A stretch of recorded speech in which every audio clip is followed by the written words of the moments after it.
You're watching YCN, your local view. Program airtime is underwritten in part by Bar Harbor Bank and Trust. Looking to purchase your dream home, finance your business, or just find a better checking relationship? Our New Hampshire team is here to help you. We make award-winning banking happen every day. Contact us to see how we can help you. Member FDIC.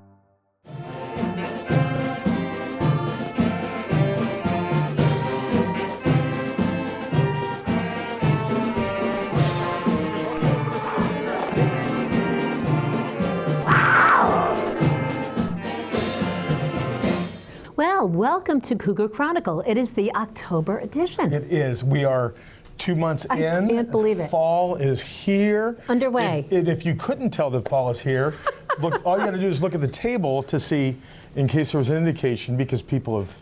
I'm getting grief. I might have to change some things up. I thought changing the tie was going to be enough, but the blue jacket. We both like our blue jackets. We did get the memo. Listen, last month we were talking about what we were going to do for Halloween, and I was thinking, well, but you do need a costume. You're the superintendent. And I thought, first I thought Darth Vader, because I know you're a Star Wars Love Star fan. Wars, love Darth Vader. But then I thought of your role here, and I thought, he doesn't really know what this is. This is new. This is fresh coming in. So I thought, because you are a great cheerleader, you need a pom-pom. I happily accept those. Yeah, I know you do. I think that what you don't realize is that you are going to feel the ire of the SAU staff, because I'm going to go.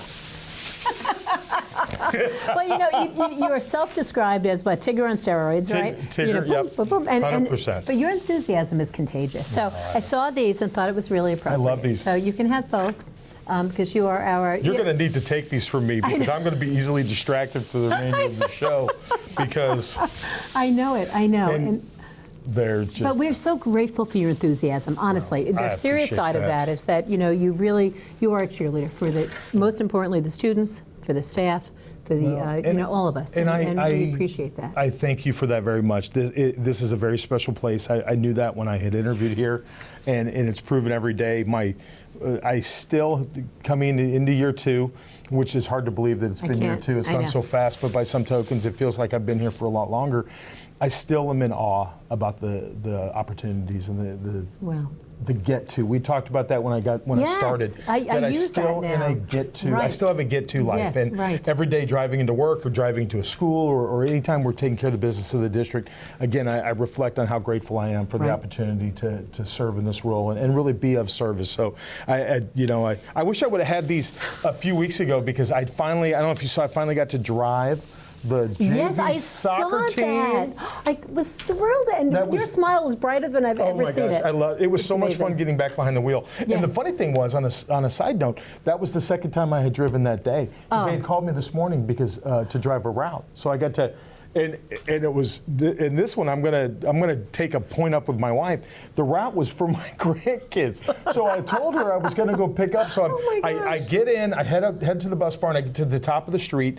There were some high school, middle school kids because their bus was running behind, and I had told them, your bus is late. And they're like, yeah, we know. We called the bus barn, and I said, I'm gonna go get the bus. And they were like, okay, whatever. And then I came back in the bus, and the look on her face, one young lady I spoke to, she's like, you weren't kidding. I'm like, no.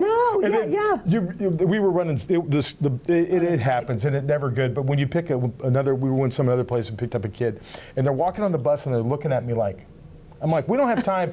We're late. Get on the bus. We'll talk about it as we're driving. But no, it was a blast, and the opportunity to drive the JV girls soccer team, great. Who by the way won. They beat Sunapee. Not to say that was the case. Yes. They're a good team. I'll take the wins where I can get them. So, but I appreciate that. I will forever be the cheerleader of the district. Yes, and we're grateful. And us here at YCN, we're grateful because of the communication. You're really lifting the veil. It gives people the opportunity to ask the hard questions. Speaking of which, we have a hard interview today. Yeah, we've got some great interviews today, though. We got Nichole Densmore, who's one of our elementary music teacher, phenomenal person. Have her coming in talking about the elementary musical program, which as we get into the bevy of opportunities that our kids have to perform. We have Andy Chouinard, who is our Bradford Elementary principal, is coming in and talking about a different thing. Safety. We're going to Yes, talk safety, that's big. and we'll get into that a little bit more.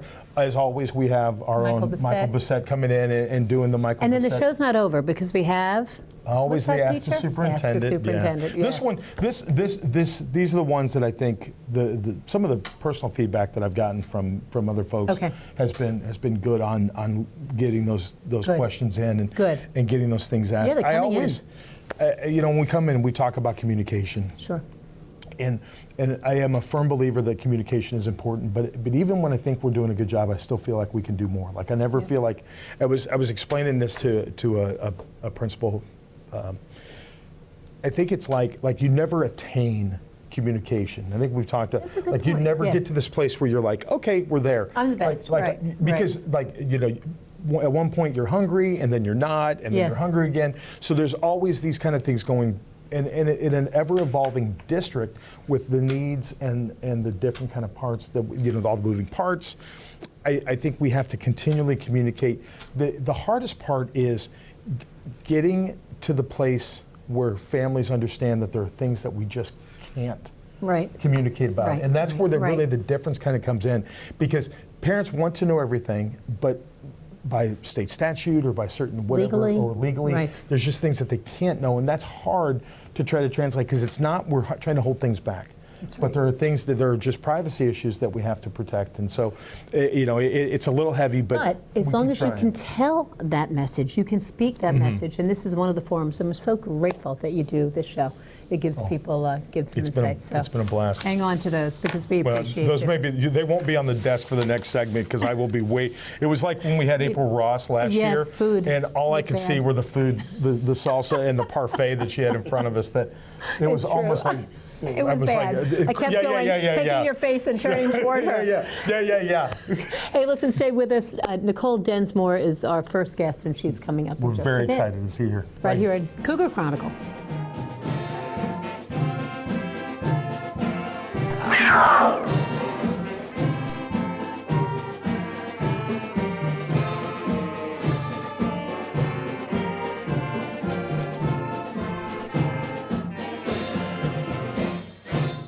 Well, we are so excited to have you here in Cougar Chronicle. Welcome to the October edition. I don't have my You don't have your pom-poms. pom-poms? Yay, I'll We just took them make the away. movement anyway. Thank you so much for those, though. Oh, That is, you are a cheerleader. it just always makes me laugh. But I love the ability to celebrate the great Yes. things that that happen Yes. in the district. I even many. enjoy, shockingly, I also love taking on the challenges. I know you do. As you know, I've invoked the name of Rick Fortney, who's still with us. Yes, I can't wait a to lot, meet him. But it's an opportunity or an obstacle. Right. And so we try to find that obstacles can become opportunities as we look into it. But I digress. Okay, now- We're gonna have I am it's a so great excited. show. Can I tell you? No, me. Go ahead. Let me go. Okay, you I go. have to tell you, our first guest is someone, most wonderful people and quality human beings and teachers and motivators that I've ever met in my entire life. Wow, that's heavy praise. Yeah, Nichole Densmore, our music educator at New London. Thank you so much. Elementary. It's an honor to It's be so, here. off camera I was talking about my 34-year-old. My gosh, I'm old. And my 31-year-old, when they heard I was interviewing Young you in spirit, today. though. Young in spirit. Young in spirit. Young in spirit. That you motivated my young two, now married children, and I mean, it's amazing. They have such fond memories of you. And really, I know every child who's passed through these doors. And I of them, thank you. Oh, well, we appreciate you so much. So I'll let you do the formal introduction. Sorry, now that I'm done, you can. Well, you did it. I'm going to roll into the interview. We're so glad to have you here. Thank you. It's quite an honor. The thing about when we talk a lot about our academics, we talk a lot about the opportunities that we do in the classroom, but one of the things that's so much fun to explore are the kind of things that our kids do that are still academically, educationally related, but I don't want to say non-traditional, but obviously taking care of vocal music programming and getting a lot of fun stuff there. If you would talk a little bit, take a little time, talk about kind of your background, history stuff, and then let's dig into all the really cool, fun stuff that you're doing with our students. Thanks so much. Well, I was a singer and dancer my whole life, and my mom said, if you don't go into music, I don't know what you're going to do. So here I am, a music teacher, and I celebrate an anniversary with a 0 after it. I'm so excited Oh to my tell goodness. you. Oh my Yeah. goodness. So I tell the kids I started teaching in the 1900s. Isn't And that right? And they go, what? I know, Yeah. they're like, Oh my goodness. Big eyes. You don't look that old. You're like, I'm 270 years old in dog years. But I love, I've always loved teaching and kids. And my favorite thing is to take the kids out into community events. So one of the first things that starts off my school year is the Patriot Day ceremony at the New London Fire Department.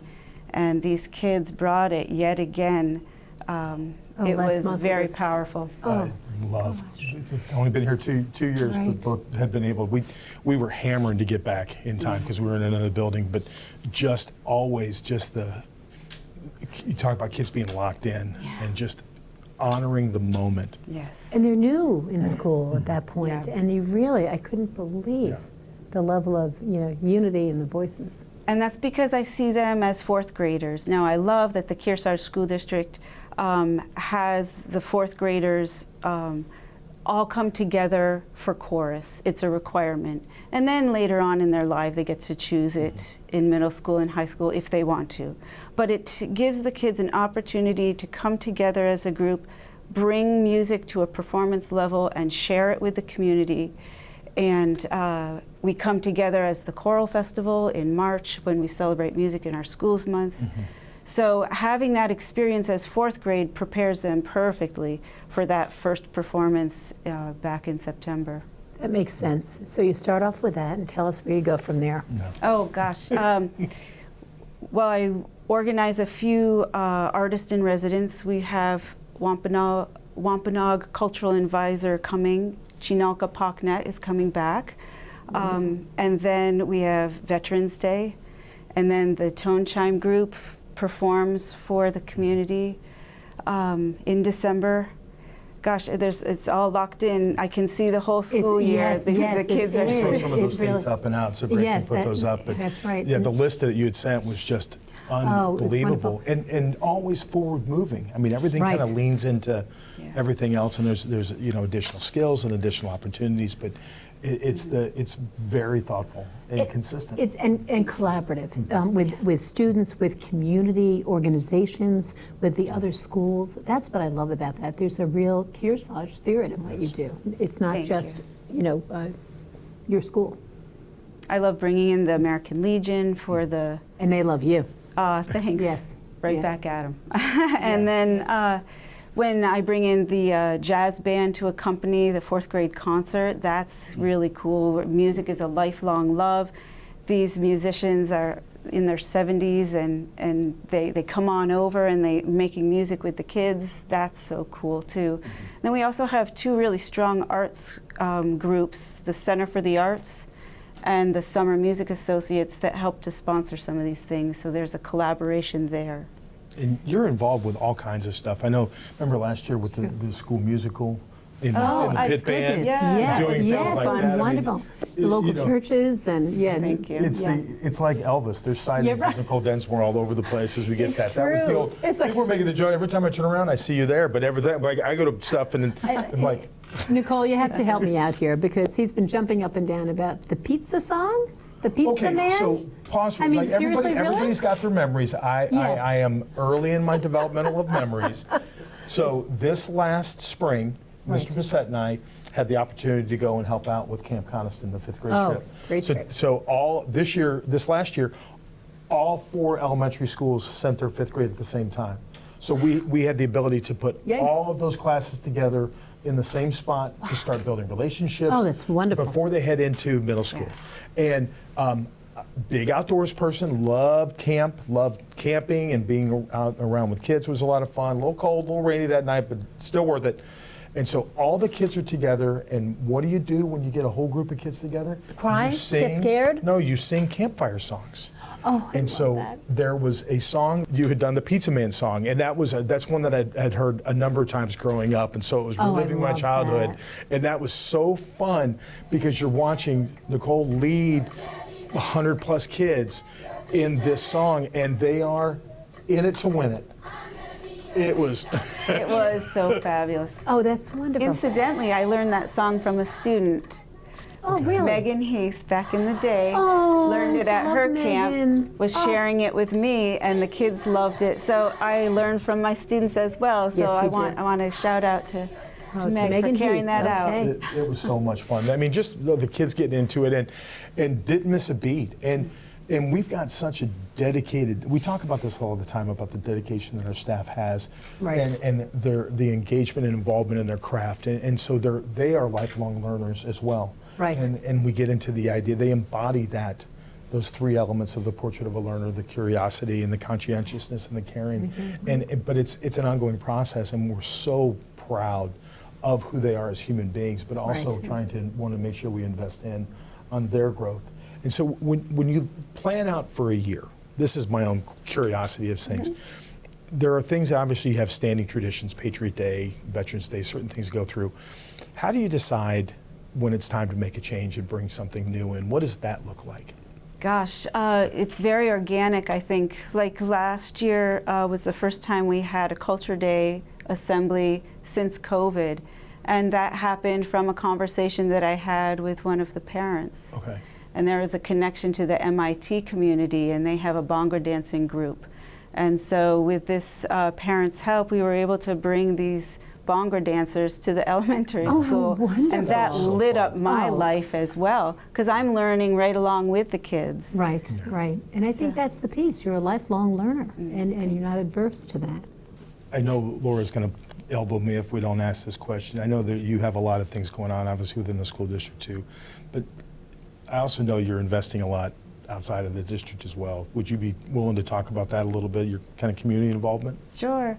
One of the neat things I do during the summer is organize the summer band concerts that happen at the gazebo on the town green. That's you? I do that. I didn't know didn't that know was that either. Nichole. Wow. Okay. Yeah, They're wonderful. For 11 years. Oh, Really? I have this big party every Friday night on the town green. With your table set and your, yes, it's amazing. I just thought you were having a nice party. I didn't know you were the organizer. That's Putting all that together. Thank you. Yeah. We all love our Friday night concerts. It's such a sweet scene because that whole acre of mowed lawn, the kids are free ranging, people are chit-chatting, live music. It's Thank just the you. best. Small-town Thank you. Americana at its Yes, best, really. exactly. It really is that. It's the Norman Rockwell painting. It is. What that It is. is. It really is. It's so picturesque as well. Yeah. And then I'm a big part of the St. Andrew's Church, where I play my flute and lead a youth choir there. Okay. But that piano player we love, yes, Will yes, yes, Ogmanson. Will Ogmanson. We love Kearsarge him. graduate. That's right, exactly. Yeah, and his mom taught in the district Oh, for years. Really? Mrs. Okay. O for many years. So you're really, when you said it's like Elvis, there are spottings of you. is, yeah. And then I'll go down to the Wilmot Band concerts, and you're playing with your band, and it's wonderful. So your involvement in the community is so appreciated. Thank you. I just love what I do. It's so much fun. And it shows, and it shows not in just how you interact, but it's how your kids respond in those leadership pieces. And you notice, I don't know if you noticed, but she's got the She superintendent. has a pin. And that was, I Oh, remember, Congratulations. that was after a concert, the kids were phenomenal, blown away. I'm always impressed by the stuff that we have happened, but after, music, I cannot sing, it doesn't mean I don't sing, but I'm just not good at it. Doesn't stop anything. I mean, he's wonderful. But it's not. It's okay. But it's still that organization and just you can tell when people are making the big difference. And so from me to you, I just want to let you know how excited I am to have you on the team and music to support and- that work every day. Oh, it's wonderful. Thank you So very thank you much. so much. And bring It's that an to our honor. children. Pleasure. Yeah. Thank you. Thank you so much. She's Amazing. The one term, rock star. Yeah, I Is agree. what? I agree. 100%, like, there it is. She's gonna go back. Take it. Look at it. If I had hair, I'd flip it back, but I'll just keep the attitude. But no, but and that's Yeah, it's what true. we talk about is we don't have pockets of greatness. Right, we have consistency of greatness. Absolutely, and we're that's why it's so speaking important to an example of that. to do that. Exactly. Yeah. So, No, and thank you for taking the time out because we know you're very busy. And what our audience doesn't know is you came in on your break. This is during your school day when you have class after class after class, and we said, "Can you come in?" You said, "I can squeeze you in during my lunch."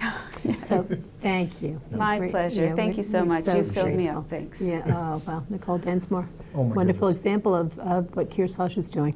and other of the fine examples of all the great work that we're doing every day. Yeah. So thank you so Truly. much for joining us. Well, coming up, we take a little bit of a turn. A Serious little topic. turn. We've got Andy Chouinard, who's again our elementary principal at Bradford, is going to Yep. come not talk about his role as an elementary principal, but talk a little bit about safety and what does that look like within the district. Big topic. We're glad he's joining us. And an important Yeah. topic, and we're glad to have him in. Yeah. So stay with us. We'll be back right here on. The Cougar Chronicle.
Well, welcome back to Cougar Chronicle. It is October. A little chill in the air, I huh? love this time of the year. I know. It's just wonderful. And we get, now remind you too that coming from Missouri, I'm still adjusting a little bit to the weather, second fall, but we still have these, the hot late days of Yes. the Missouri summer and trying to hang on.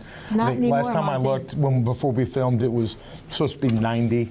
When I woke up this Wow. morning, it was in the 40s, Yeah, right. so I'm like, it was hard to get out of bed. We're trying to do some of that stuff, but it is fall, It and is. fall is so much fun for so many reasons. It really is. We've had snowy Halloweens here. So get Can we not ready. use the S word? Yeah, We right. have talked about, like, Love this the is S the thing that I know, and I used to like snow, but then I became a superintendent. Right. And then my day begins at 4 a.m. making a determination on whether we have school And or that's not. tough. That's a big decision. Well, that's a whole nother conversation. We'll have it another time. It's a serious one, and which leads us into our next guest. This is a serious topic. Well, and I think when one of the things we always come to is what is our first and foremost purpose? Right. And so talking about safety. And so when we think about this, and we've had this conversation before, our families are sending us their most very precious commodity.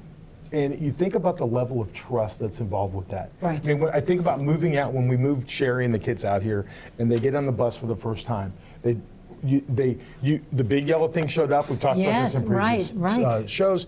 They don't know the bus driver, but they trust the bus driver. We send right. them to strangers every day. That's right. And I hope, obviously we want to build better relationships, and so we get to know people.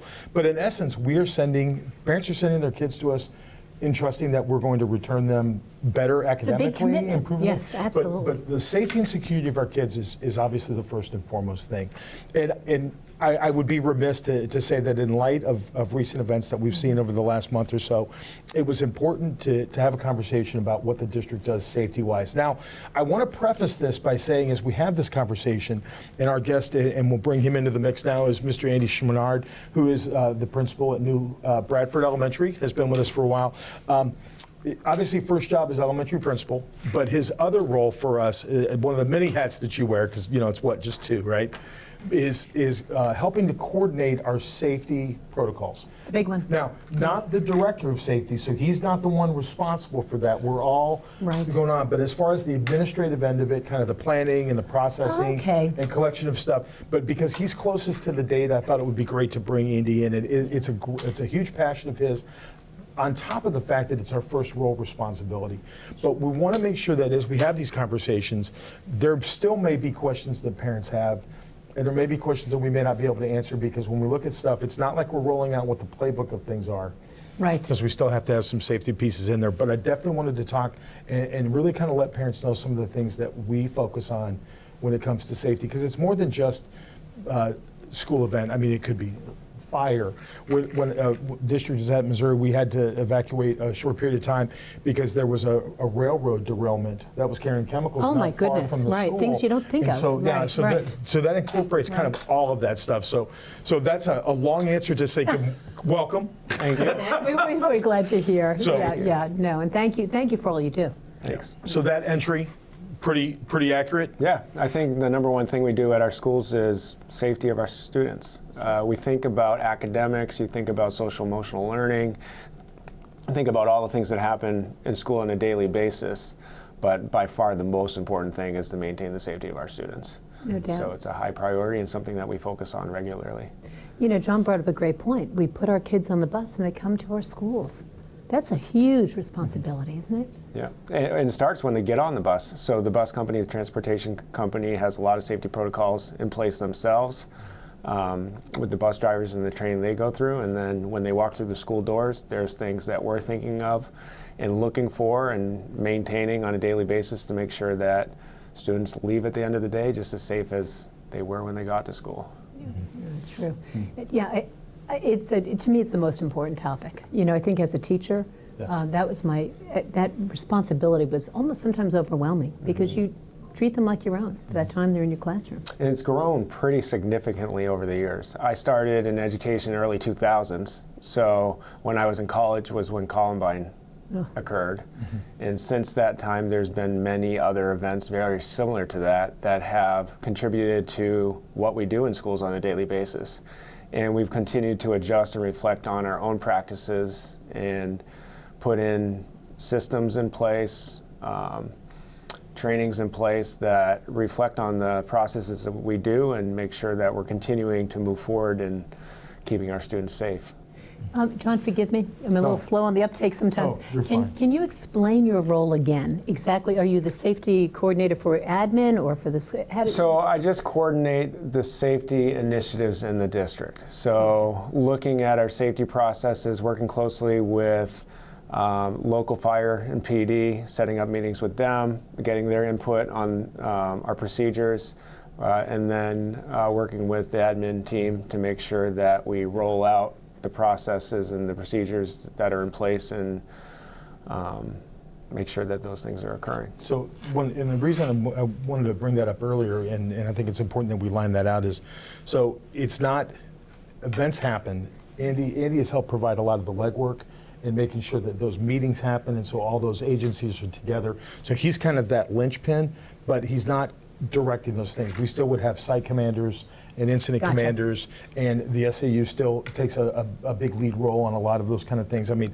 obviously the superintendent, the buck always stops Right. with me, and so with that, so what happens is because of, we look at talents and then we look at interests and things like that. Andy has taken on that role, and I then really have become his eyes, ears, and hands and feet because I'm mobile. Gotcha. So if we need to do follow-up, but like things like we have emergency buckets because for whatever reason, if we do get into a lockdown situation or an isolation Right. situation, we have some first aid kits with water and a bathroom bucket and things, and he helps coordinate some of those things. And then when we look at Fidelity, then that kind of works up the ladder as we go in. So he's really the administrative. He does all the hard work.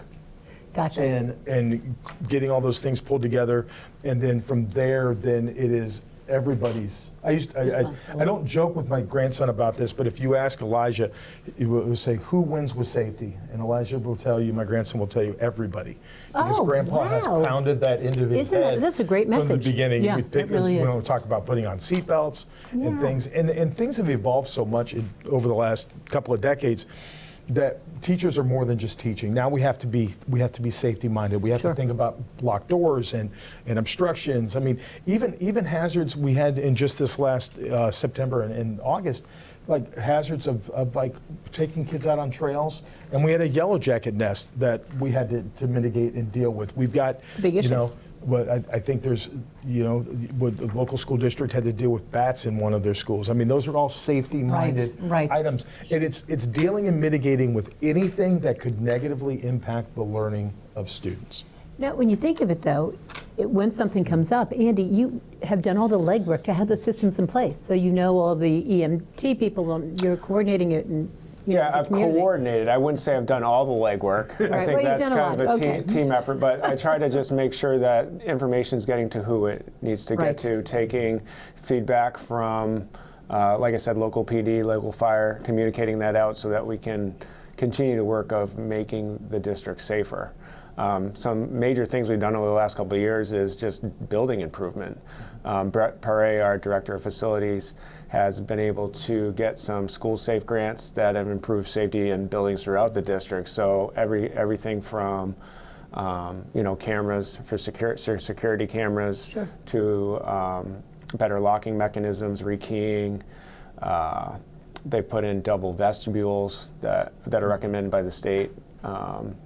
Just to improve like the building safety. And then we've also done some trainings over the last couple of years actually, to institute ALICE, which is a more proactive response to a violent intruder within the building, Okay. which you don't want to really have to think about, but you also have to be very prepared for. Sure. So in the past, we took a very passive approach, which is that lockdown approach where everybody kind of goes and hides in a corner.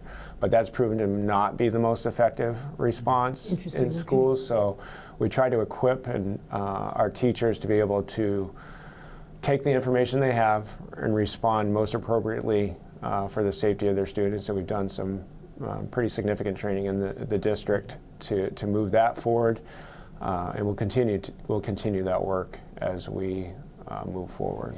Boy, is that important. It's Scary obviously it's and heavy, but important. when you think about in the 50s there were nuclear bomb drills. Right, under the desk. There were, we still have to do earthquake drills and tornado Right, drills and fire right. drills, and all those things have happened because, and then as they've evolved, educators and school systems have to be more mindful of what are the new potential threats. Sure.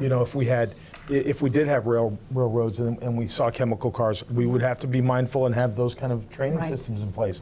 And so I think a lot of it is really kind of getting that mindset of what potentially could be a detriment to, again, what is a detriment to our learning environment, and how do we mitigate it to the best of our ability so we have the most control.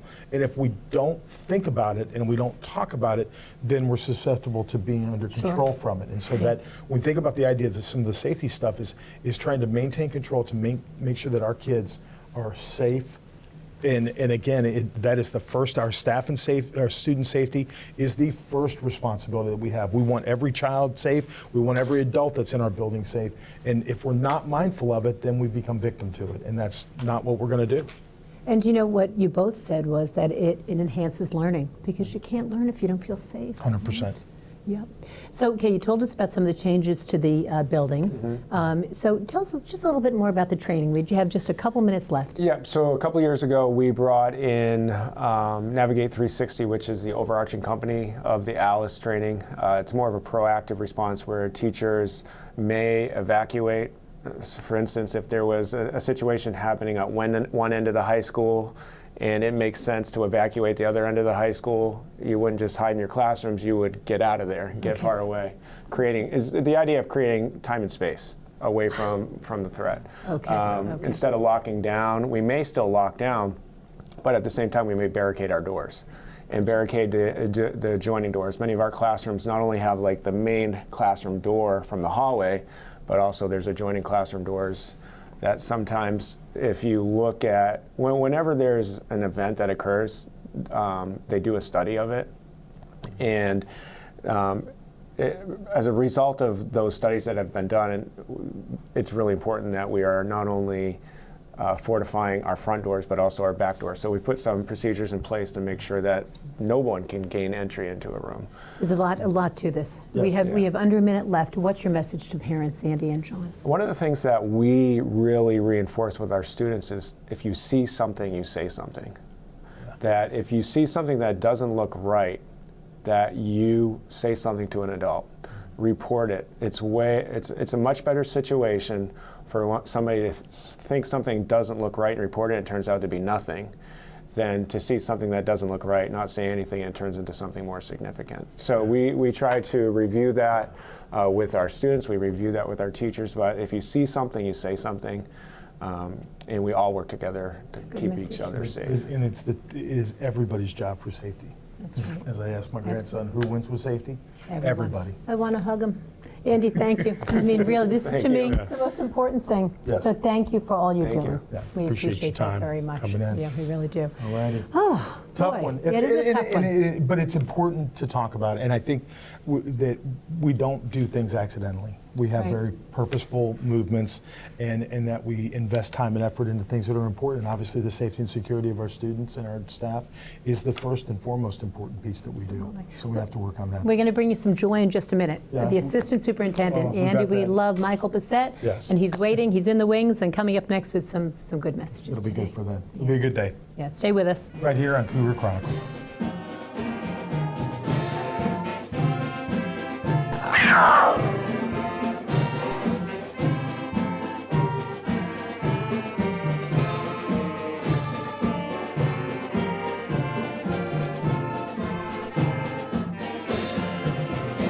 Welcome back to Cougar Chronicle. I'm Laura James, and this is... John Fortney. You got it, our superintendent. Right. So, listen, do you tell dad jokes? I don't know that about you.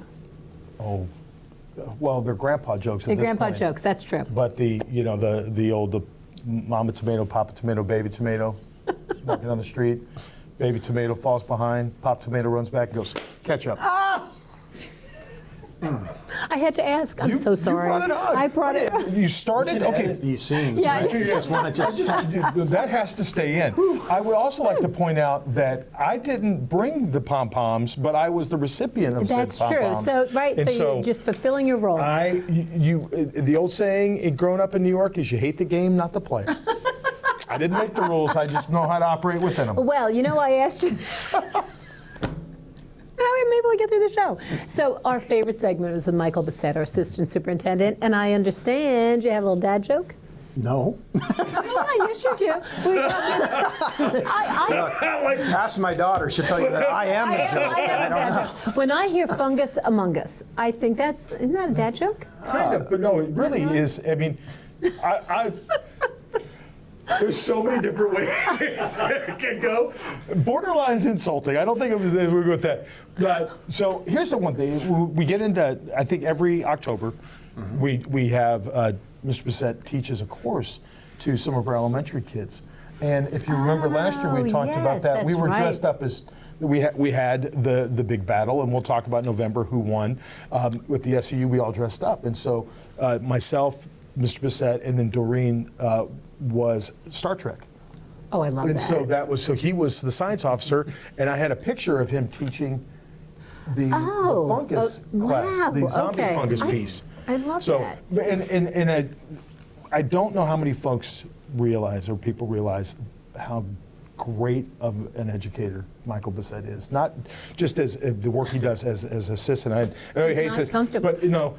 but he has won awards as a classroom teacher. Yes. And I had a chance to sit and watch that last year when I saw that, and we had some PD this year. So I think we're kind of talking some of that, but then leading into, as we talk our portrait series, we've had Portrait of Administrator, we've talked Portrait Educator, kind of introducing some of our Portrait of a Learner, is what we're there from that. Okay. So I'm going to turn it over without the dad joke on this one. Well, Sorry about that, Michael. Halloween. I guess the idea for me to sit here and talk to you today a little bit is about what do we believe is important when we talk about student learning. And one of the aspects that we've identified in our Portrait of a Learner is curiosity. Okay. And so curiosity comes in many shapes and forms, but as a former science teacher, it's my bread and butter, right? So True.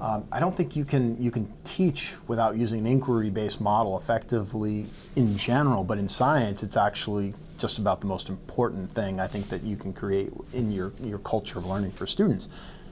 Curiosity, as I said, comes in many different shapes and forms. And for me, personally, John's referred to me as an onion many times, where he says, I can't believe I just peeled off another layer, and you'll find out something about me that, that it was part of my background, my history, the things that I do for entertainment, learning, whatever it is. He has done I've done a few things. many. I'm fortunate to be in that position. It is, is and I amazing. appreciate that about him, because when we were first getting acquainted with one another, it was, we talked about hobbies, and I had my hobbies, and then he did text me back, and I made this comment early on, and I still tell my wife that I'm like, had we been met in high school, we would have been best friends. Best friends, exactly. Because of just the level of inquiry, and really great colleagues now. For me, in terms of some of the things that are going on in the world, mycology has always been a big deal for me because my father is a mycologist, and I really have two fathers. I have a father who is a stepfather, and I have a father who is a biological father, and both of them were college professors,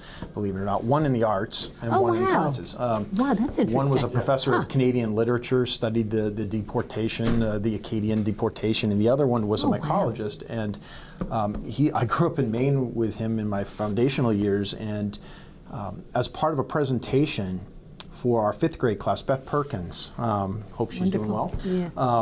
Out there, had invited me to come in and teach to the New London 5th graders. And so I had spent, not a course, but an actual lesson teaching about cordyceps fungi, which some people are aware of, some people are not, because it's a really spooky Halloween kind of themed-based lesson where I could teach about this thing called the zombie fungus, which was a cordyceps fungi that attacks insects, a variety of different insects, but only insects. It takes over their brains. Level of gross. Oh, no way.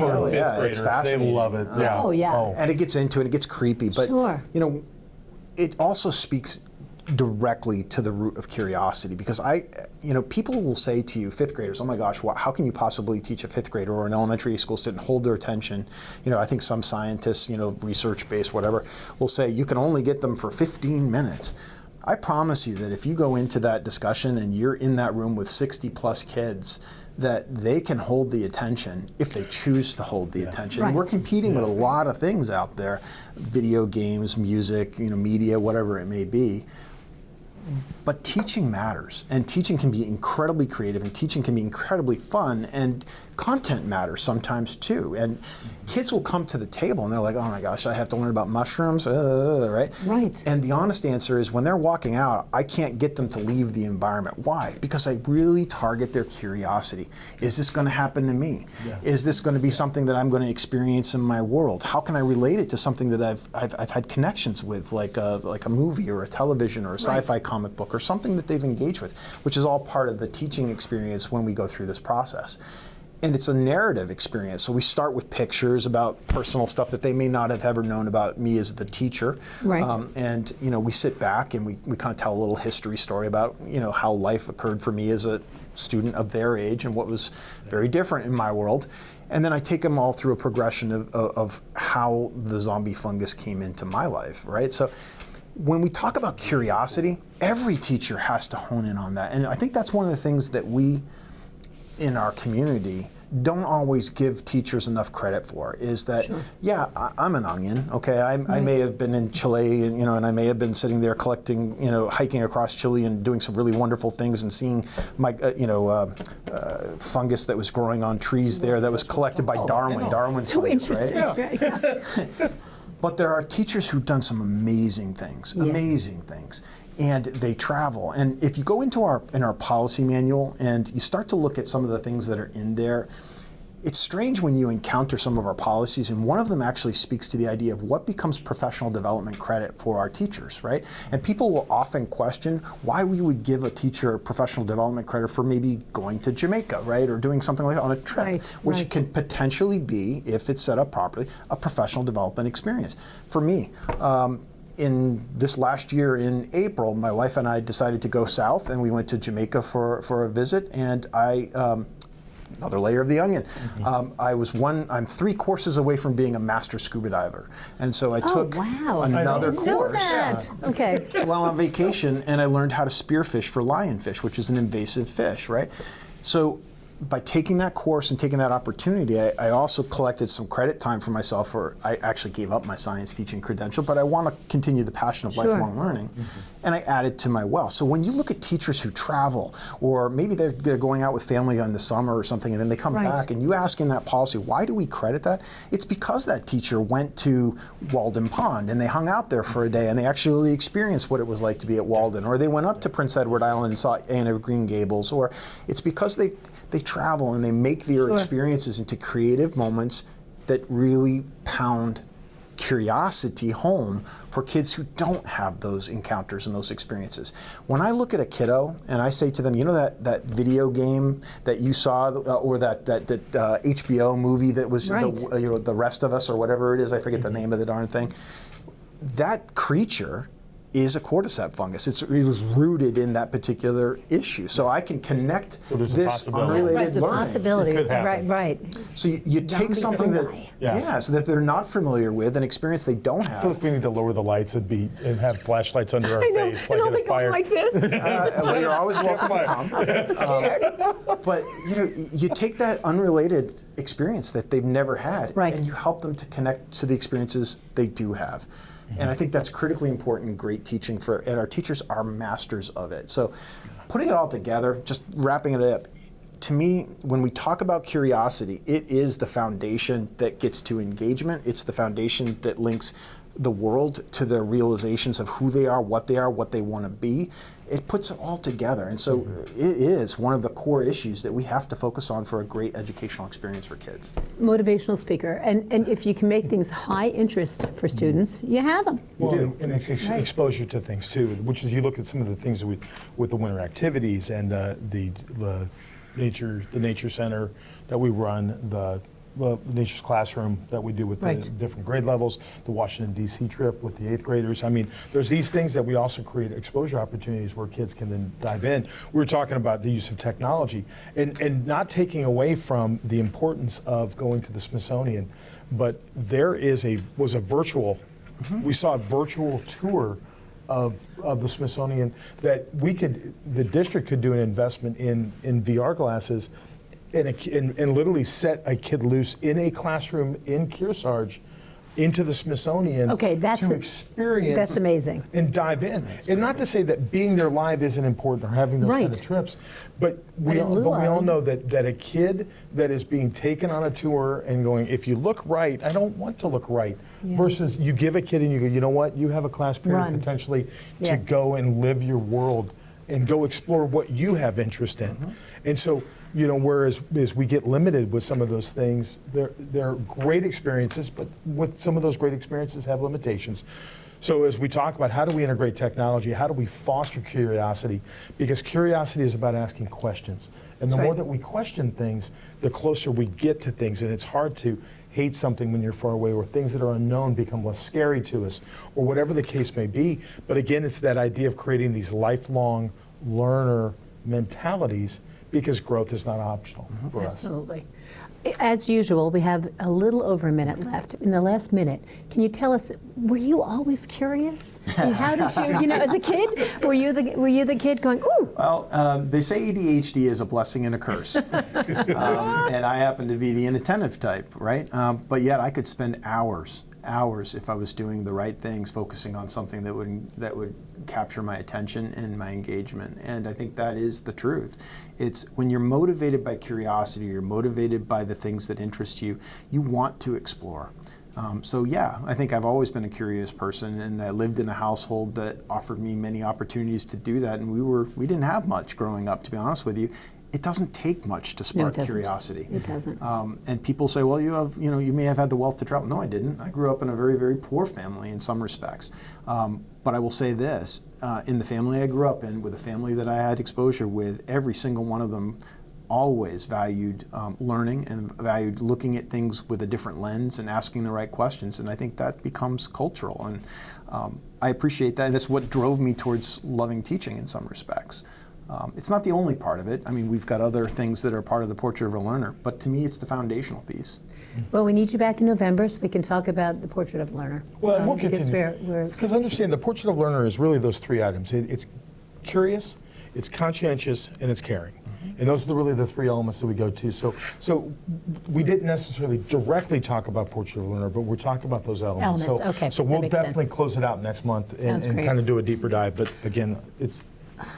There's a reason it's our favorite segment. Yeah, Michael, we appreciate all you're doing for our children and for our community. It's a team effort. Those great teachers out there doing some amazing things. They are. Yeah. They really are. Well, thanks so much. You're welcome. Yeah. What a great. Always a fun segment. Yeah, always wonderful. And again, you know, the viewers and you get 10 to 12 minutes of that once a month. Yeah. And I have the opportunity to be on a team and get these things every day. Oh, that's a joy. Well, you know, especially following our segment on school safety and remembering why we're here and the joy of learning. 100%. I have joy in the next segment, so stay with us. It is Ask the Superintendent.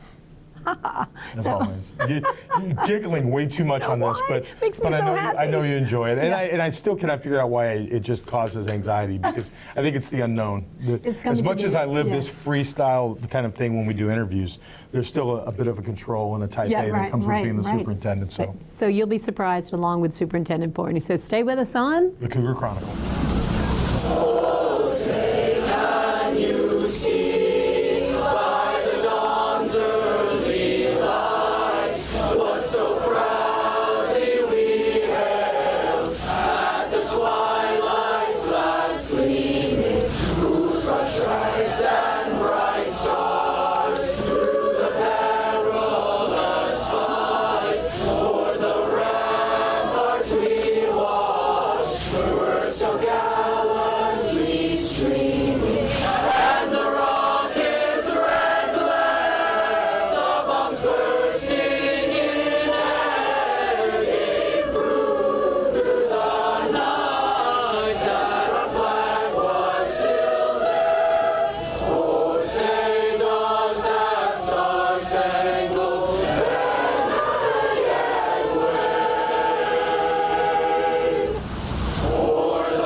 Welcome back to Cougar Chronicle, and I've been given the pom-poms because it's my favorite segment. You were not given to them by me. I would like to, that was not Greg my and Lisa. idea. Yes. So, but that's okay. Well, We're it okay always with is. it. I have to get them out of your peripheral because we to be know able each to take other well. it seriously, but no, I know you celebrate this time and the cheering do, on and I all do that celebrate stuff. it, It's a but- great, but- the lineup has Yes. been good. I Yeah. think the questions are very important. We've had some very important ones, and again along the way, the one part of it is I hope that people get to a place where they don't feel they have to wait once a month to Exactly. have questions answered. But we definitely, you get, as you screen through things. Well, you know, the other thing is we do have, you know, our school board meetings. And, Yes. you know, the thing that John and I try to drive home is that I go every time virtually. Yes. Just because, you know, it's a little late. I don't have to get out of my jammies, and I can still be a part of it. And they have, Staying informed is a you very know, important it piece. is. And also the when we talk about the role of the school board meetings, the big piece there also when we talk communication is it's the board's meeting and the public gets the access to it. And so those Right. public comment periods are an opportunity for people to reach out to say, here's what I believe. If people want a bigger dialogue or have questions, then we encourage them to email their board reps in their towns or email Allison Maston, our board chair. And always, we're here available for questions here at the SAU. Exactly. And you know, I guess the lead into the Ask the Superintendent question, which came from Warner this time, but it reminded me of, gosh, when I started teaching, it was the second career, as you know, maybe 20 years ago, thereabouts, when I was training and got my master's.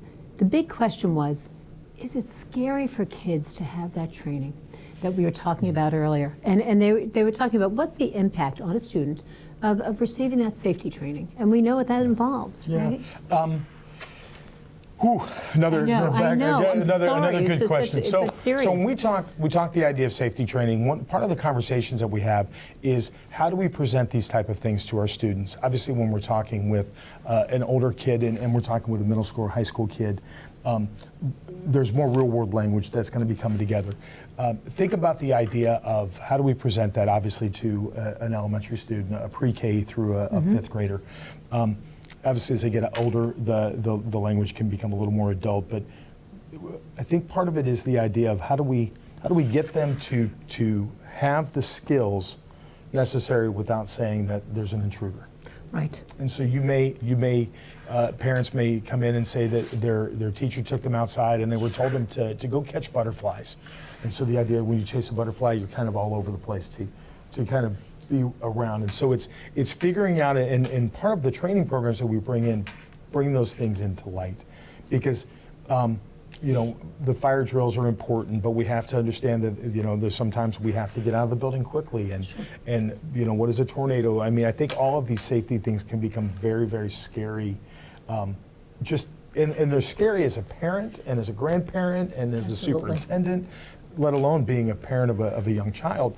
And so we work really, really hard to make them age appropriate and to not use big world language with little minds, Sure. if that makes sense. No, it does make sense. Meet them where they are, 100%. at their level, right? Because when we think about the idea, like how do we, why is it important to stay together, or why is it important to when we run to get to the woods quickly, or to get away from the school, if they have to have those situations, we really need to hone on what that skill set is, Sure. and we talk about that, and so in empowering kids, the importance of the line leader, why those skills are important, and how do we lead that out and Right. caretake for each Right. other. It's not really an easy topic because I don't know how you take some of these concerns and dilute them down to a place where it doesn't have some kind of trepidation or fear Sure. to it. But we again, coming back to that, we work really, really hard to try to say, okay, what are the skills that we're wanted to teach? How do we do that in such a way? I mean, we have kids that unfortunately have some trauma from whatever reason, Sure. but get triggered when we do a fire drill, because if we try to do it traditionally, we've got to get people more mindful of real world type of sounds.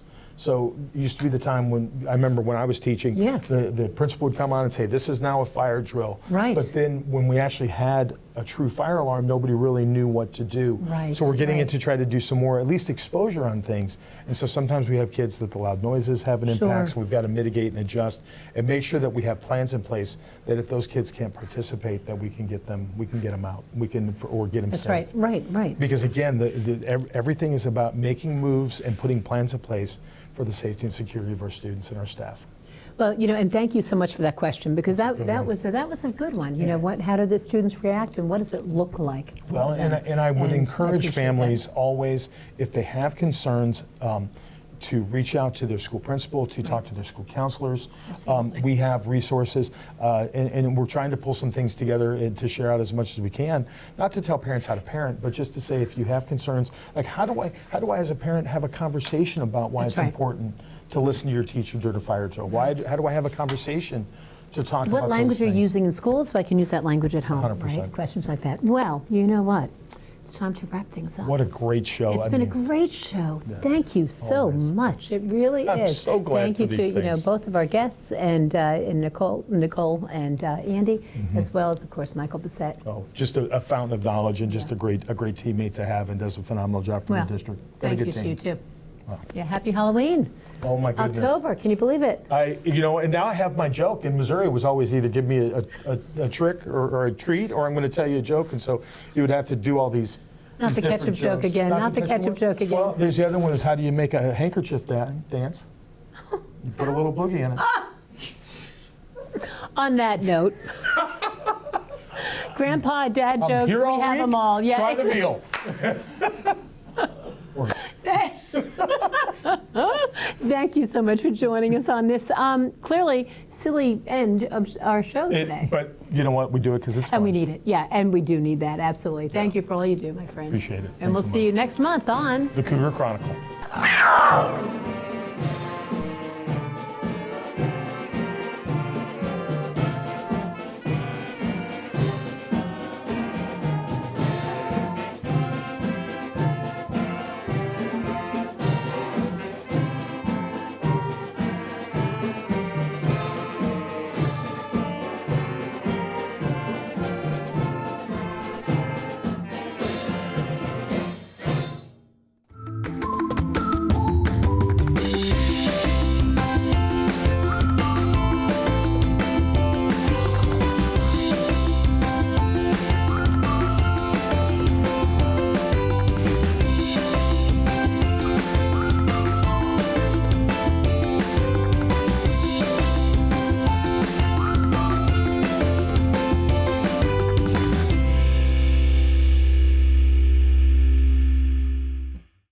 Can I go to the sleepover?